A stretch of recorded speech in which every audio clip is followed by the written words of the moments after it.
उत्तराखंड में मैं हूं आपके साथ शावनी पटनायक। बुलेटिन की शुरुआत करेंगे इस वक्त की बड़ी खबर के साथ। बड़ी और अहम जानकारी से आपको रूबरू करा दे, जहां पर जेपी नड्डा से मिलने पहुंचे हैं सीएम योगी आदित्यनाथ। बड़ी जानकारी इस वक्त की, पीएम आवास से बाहर निकले सीएम योगी और जेपी नड्डा के घर पहुंचे हैं सीएम योगी। पीएम मोदी से मुलाकात कर सीएम योगी जेपी नड्डा से मुलाकात करने पहुंचे हैं और इस वक्त की बड़ी जानकारी, जेपी नड्डा के घर पहुंच चुके हैं सीएम योगी और उनकी ये मुलाकात जारी है। बड़ी जानकारी आपको बता रहे हैं, पीएम आवास से बाहर निकले सीएम योगी आदित्यनाथ, जेपी नड्डा के घर पहुंचे सीएम योगी और फिलहाल जेपी नड्डा के साथ सीएम योगी की मुलाकात जारी है। बड़ी जानकारी इस वक्त आपको बता रहे हैं, पीएम मोदी से सीएम योगी ने मुलाकात की, जेपी नड्डा के घर पहुंचे हैं सीएम योगी।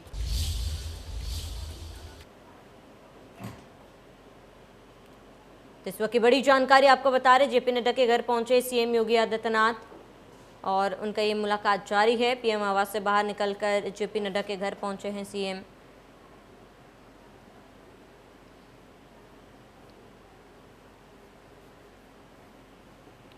तो जेपी नड्डा के घर पहुंचे सीएम योगी, पीएम मोदी से मुलाकात करने के बाद सीएम योगी जेपी नड्डा के यहाँ पहुंचे और ये मुलाकात कई मायनों में अहम मानी जा रही है, क्योंकि यूपी में चुनाव है और ऐसे में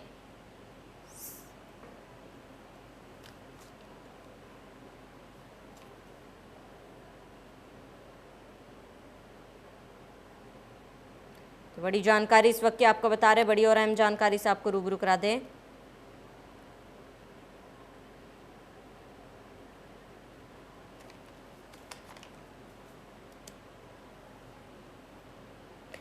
वहीं दिल्ली से संजय शर्मा हमारे साथ लाइव जुड़ चुके हैं। संजय, क्या कुछ फिलहाल अपडेट है, क्योंकि जेपी नड्डा के साथ मुलाकात कर रहे हैं सीएम योगी और इसके बाद राष्ट्रपति से भी मिल सकते हैं सीएम?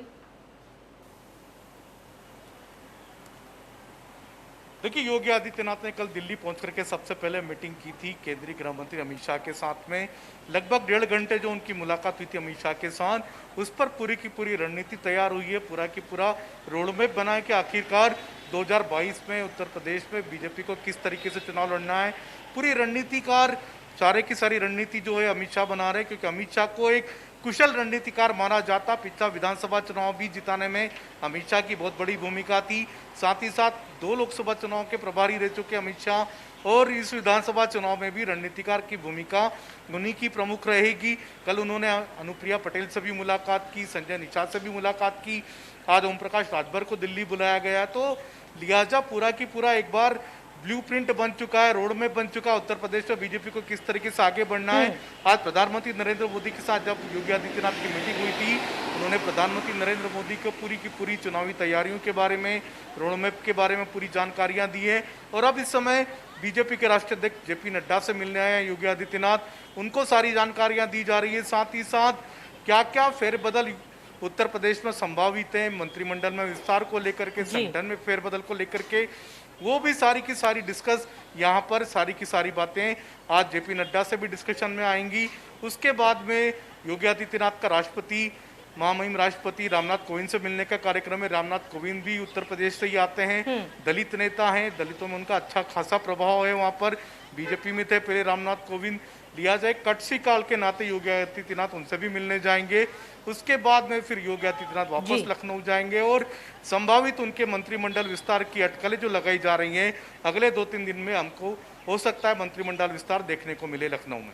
बिल्कुल संजय, यानी कि ये कहना गलत नहीं होगा कि इस बार चुनाव में जो मेन फोकस है वो जातीय समीकरण पर टिका हुआ है। देखिए, आप जहां तक उत्तर प्रदेश की बात करती हैं, तो उत्तर प्रदेश में आज तक ऐसा कोई चुनाव नहीं हुआ जो कि जातियों पे नहीं लड़ा गया हो जी। उत्तर प्रदेश पूरी तरीके से जातियों में बटा हुआ प्रदेश है। सोशल इंजीनियरिंग को ध्यान में रख करके चुनाव लड़ा जाता है। ब्राह्मण वहां पर किंग मेकर की भूमिका निभाता है। पहले ब्राह्मण कांग्रेस के साथ जाता था, कांग्रेस की सरकारें बनाता था। उसके बाद में जब ब्राह्मण मायावती के साथ गया तो मायावती की सरकार बना दी, और अब उसके बाद फिर योगी आदित्यनाथ यानी बीजेपी के साथ जब ब्राह्मण गया तो बीजेपी की सरकार बना दी।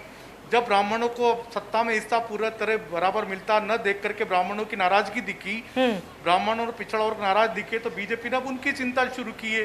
जतिन प्रसाद AK शर्मा को ब्राह्मणों के नाते ही मंत्री पद में की जगह दी जा रही है मंत्रिमंडल विस्तार में, और ब्राह्मणों के चेहरों को मंत्री बना करके ये संदेश दिया जाएगा ब्राह्मणों में कि उनको सत्ता में हिस्सेदारी दी जा रही है, सत्ता में भागीदारी दी जा रही है।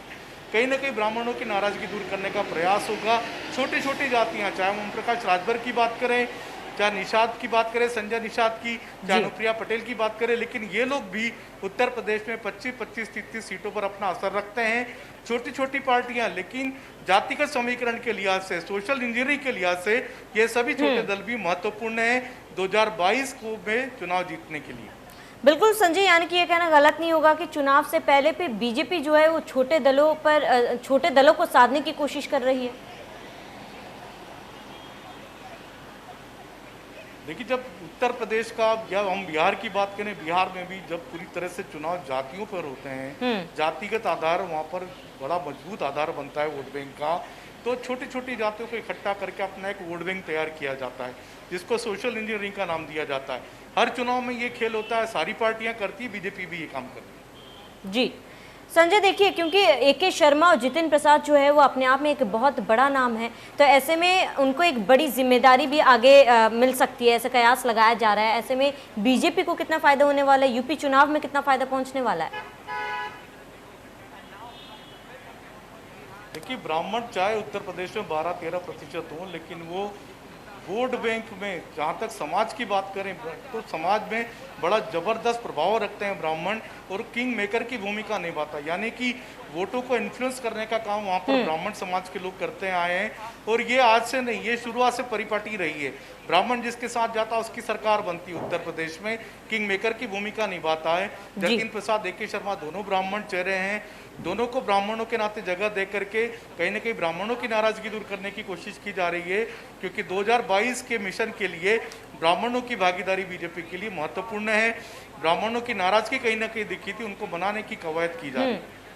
देखिए संजय, योगी और दिल्ली के बीच तनातनी चल रही है, ऐसे में एक मुख्य कारण अलग पूर्वांचल भी बताया जा रहा है, और कहा यह भी जा रहा है कि चुनाव से पहले अलग राज्य की मांग भी की जा सकती है। इसमें कितनी सच्चाई?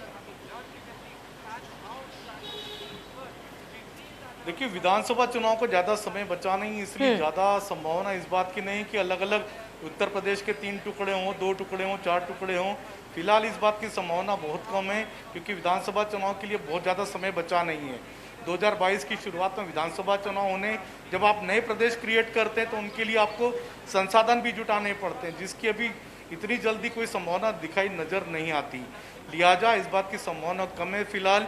हालांकि उत्तर प्रदेश बहुत बड़ा राज्य है, ये मांगे काफ़ी समय से हो रही है, वर्षों से हो रही है कि वहाँ पर उत्तर प्रदेश के 3 टुकड़े किए जाएं, 4 टुकड़े किए जाएं, पूर्वांचल अलग बनाया जाए, पश्चिमी उत्तर प्रदेश अलग किया जाए, लेकिन फिलहाल इस बात की संभावना दिखाई नहीं देती। बिल्कुल संजय, तमाम जानकारी के लिए हमारे साथ जुड़ने के लिए आपका बहुत बहुत शुक्रिया।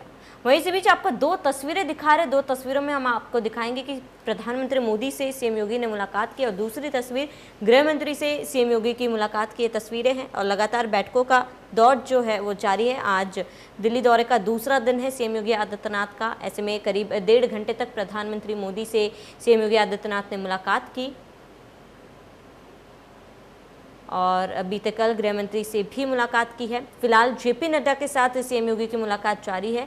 जेपी नड्डा के साथ मुलाकात के बाद करीब 1:30 बजे राष्ट्रपति रामनाथ कोविंद से भी मिलेंगे सीएम योगी आदित्यनाथ। तो लगातार बैठकों का ये जो दौर है जारी है। कई मायनों में ये बैठकें जो है अहम मानी जा रही है, क्योंकि गृह मंत्री अमित शाह से मुलाकात की है सीएम योगी ने, प्रधानमंत्री से मुलाकात की है, राष्ट्राध्यक्ष जेपी नड्डा से मुलाकात जारी है।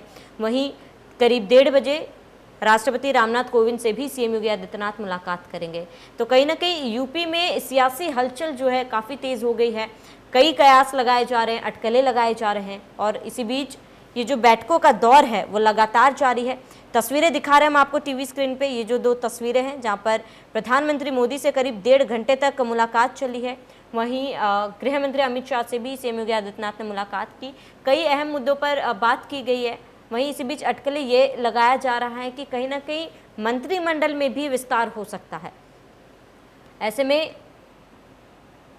ये मुलाकात जो है बेहद अहम है, चुनाव को लेकर महामंथन है, और सीएम योगी की ये जो मुलाकात है प्रधानमंत्री मोदी से काफ़ी अहम मानी जा रही है। करीब 1.5 घंटे तक कई मुद्दों पर बात की सीएम योगी आदित्यनाथ ने, और इन मुलाकात से कई अटकलें लगाए जा रहे हैं। यूपी चुनाव में से पहले मंत्रिमंडल में विस्तार होने की भी बात कही जा रही है। यानी ये साफ है कि चुनाव को लेकर बीजेपी कोई रिस्क नहीं लेना चाहती है और हर मुमकिन कोशिश कर रही है बीजेपी। चुनाव की सभी तैयारियां तेज हो गई है बीजेपी की तरफ से और ऐसे में लगातार बैठकों का दौर जारी है। बीते 2 हफ्तों से यूपी के सियासी में हलचल देखने को मिल रहा है, जहां पर लगातार कई मंत्री जो है यूपी के दौरे पर हैं। संगठन महामंत्री भी यूपी के दौरे पर पहुंचे थे और उसके बाद सीएम योगी का दिल्ली जाना अपने आप में एक बड़ी बात है। तो प्रधानमंत्री मोदी से सीएम योगी आदित्यनाथ ने मुलाकात की, गृह मंत्री से भी मुलाकात की है। तो दिल्ली में योगी आदित्यनाथ है और प्रधानमंत्री मोदी से उन्होंने मुलाकात की। इस मुलाकात से क्या कुछ बातें निकलकर सामने आ रही, ये जानना बेहद ही महत्वपूर्ण होगा। क्या कुछ फैसला लिया जाता है, किस मुद्दे पर बात की गई है, क्या बदलाव यूपी में देखा जा सकता है, ये जानना बेहद ही महत्वपूर्ण होगा क्योंकि चुनाव में बेहद ही कम समय बाकी है और यूपी फतेह करने का जो प्लान है, जो रोड मैप है, इन मुलाकातों से तय की जा रही है। तो यूपी फतेह का प्लान तैयार किया जा रहा है और कहीं ना कहीं कमान जो है वो सीएम योगी आदित्यनाथ के हाथ में है और ऐसे में उनकी ये बड़े नेताओं से मुलाकात काफ़ी अहम मानी जा रही है।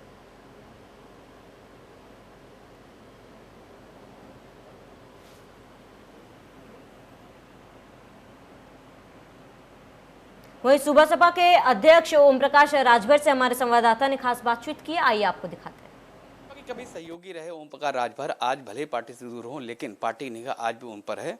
वजह है राजभर वोट बैंक। ओम प्रकाश राजभर हमारे साथ मौजूद, उनसे हम बात करते हैं और जानने की कोशिश करते हैं कि ये जो बैठकों का दौर चल रहा है बीजेपी में, दिल्ली में है सीएम योगी आदित्यनाथ, पीएम मोदी से मुलाकात हो रही है, तो क्या कहना है उनका। सर, सबसे पहली बात कि जिस तरह से बैठकों का दौर चल रहा है, निषाद पार्टी हो या अनुप्रिया पटेल हो, वो मिल रहे हैं, तो ऐसे में आप कैसे सबको देख रहे हैं कि चुनाव 2022 में? देखिए, 2017 के चुनाव में पिछड़ों को आगे करके, केशव मौर्य को आगे करके बीजेपी ने 325 सीट जीता। जब सरकार बनाने की बात आई तो बीजेपी ने 325 एमएलए में कोई लायक नहीं मिला, तो बाहर से आयातित, वो बीजेपी का नेता नहीं, बाहर से आयातित ला करके मुख्यमंत्री बना दिया। वोट पिछड़ों ने दिया, दलितों ने दिया, पिछड़े समाज का मुख्यमंत्री बनाने के लिए बड़ी चर्चा थी। उसके बाद नहीं बनाया, पिछड़ों को धोखा शुरू हो गया। वहीं से जो ये दौर चल रहा है, ये पिछड़ों को गुमराह करने की, गुमराहियत पैदा करने के लिए ये चल रहा है। कुछ नहीं होगा, आप देख लीजिएगा, मुख्यमंत्री वही रहेंगे, आपके अनिल शर्मा जी शामिल हो जाएंगे और सब वही रहेगा। ये पिछड़े समाज के जो नेता हैं उसमें अब जैसे 2 साल अनुप्रिया जी को मिनिस्टर नहीं बनाया गया, अब चुनाव 22 का है, उनको बना देंगे।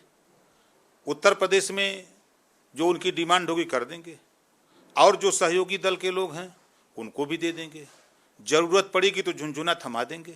लेकिन जब 69,000 शिक्षक भर्ती का घोटाला होता है तो ना बीजेपी के प्रदेश अध्यक्ष बैकवर्ड हैं, पिछड़े समाज के हैं, ना उनकी बोलती जबान खुलती है और ना डिप्टी सीएम बैकवर्ड जो हैं उनकी जबान खुलती है, या पिछड़े समाज के चाहे चौहान हो, चाहे मौर्य हो, चाहे वहाँ बिंद हो, निषाद हो, जो भी जाति का वहाँ नेता मंत्री है उसकी जबान नहीं खुलती है। फिर वही काम शुरू करने जा रहे हैं पिछड़ों को धोखा देने के लिए। अभी बांदा में आपने देखा, कृषि विभाग में 15 नियुक्ति हुई, 11 ठाकुर हो गया, 27% आरक्षण पिछड़ों का कहाँ गया। लेकिन सर, बात तो ये हो रही है कि अगर आपके पास कोई प्रपोजल आता है बीजेपी की तरफ से शामिल होने के लिए दोबारा, तो क्या आप उस पर विचार करेंगे? देखिए, बीजेपी डूबती हुई नैया है। बीजेपी माने भारतीय झूठ पार्टी। 15 लाख का वादा, 2 करोड़ नौकरी देने का वादा, महंगाई कम करने का वादा, ये तीनों में से एक बता दें हुआ हो। ना तो 15 लाख मिला, ना तो महंगाई। 2 शतक सरसों का तेल लगा दिया, पेट्रोल 1 शतक लगा दिया। आप जाएंगे अगर आपको प्रपोजल आता है तो? डूबती हुई नैया पर कोई बैठेगा? ये भारतीय जनता पार्टी उत्तर प्रदेश से अब इसकी विदाई होनी है। आप देख रहे हैं ना, अंदर खाने में बीजेपी के जो ड्रामा चल रहा है, पिछड़ों को गुमराह करके अपने साथ लेने की खाली कवायद है और कुछ है नहीं। इनके पास वोट कहाँ है? बनिया नाराज है, छात्र नाराज है, व्यापारी नाराज है, तमाम जातियां नाराज हैं, लोग महंगाई से परेशान हैं, थाने पर हालत खराब है कि बीजेपी के कार्यकर्ता पीटे जा रहे हैं, विधायक की बात नहीं सुनी जा रही है, सांसद विधायक थाने पर धरना दे रहे हैं, मंत्री की बात नहीं सुनी जा रही है। सारे रिपोर्ट तैयार किया गया।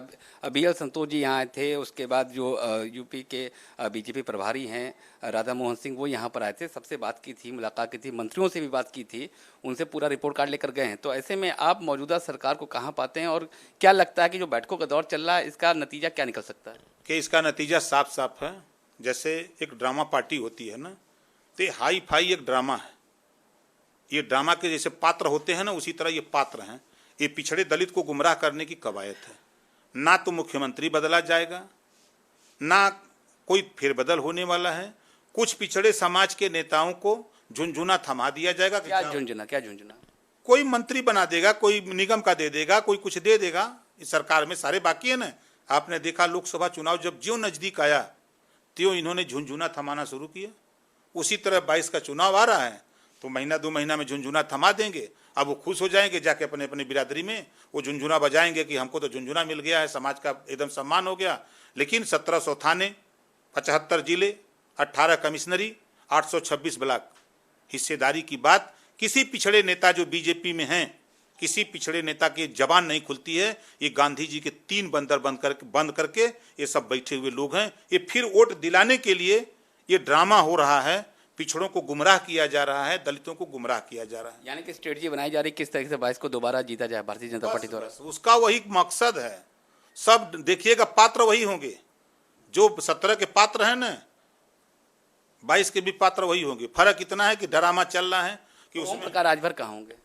ओम प्रकाश राजभर भागीदारी संकल्प मोर्चा बनाए हैं और भागीदारी संकल्प मोर्चा में हम लोग घरेलू बिजली का बिल माफ करने के लिए हम लोग समान अनिवार्य।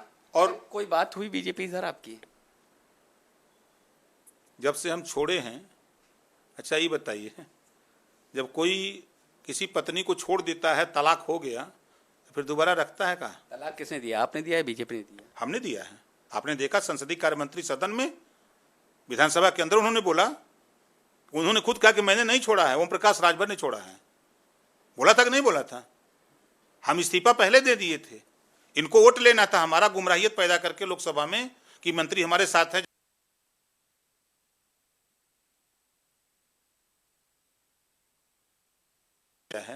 तो आप थे ओम प्रकाश राजभर जिन्होंने कहना कि उन्होंने बीजेपी छोड़ा और अब बीजेपी को डूबती नैया बता रहे हैं और बता रहे हैं कि जो कुछ भी बैठकों का दौर चल रहा है वो सिर्फ एक स्ट्रेटजी बना चल रहा है कि कैसे पिछड़ों को गुमराह किया जाए। अब देखना यही है कि 2022 में ओम प्रकाश राजभर कितने इफेक्टिव होते हैं या फिर भारतीय जनता पार्टी दोबारा सरकार बनाती है उत्तर प्रदेश में।